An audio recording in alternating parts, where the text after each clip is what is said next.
महाड नगर परिषदेच्या ढिसाळ कारभाराचा नमुना पुन्हा एकदा चव्हाट्यावर आला असून गेल्या काही दिवसांपासून शहरातील अनेक भागात रात्रीच्या वेळेस पथदिवे अर्थात स्ट्रीट लाईट बंद असल्याचे निदर्शनास आले असून प्रशासनाचा भोंगळपणा नागरिकांच्या सुरक्षिततेवर प्रश्न निर्माण करतोय।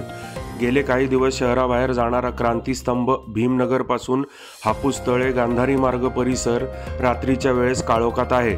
त्याचसोबत साई आर्केड येथील ॲक्सिस बँकेपासून वेलकम हॉटेलपर्यंतच्या स्ट्रीट लाईट देखील बंद अवस्थेत आहेत।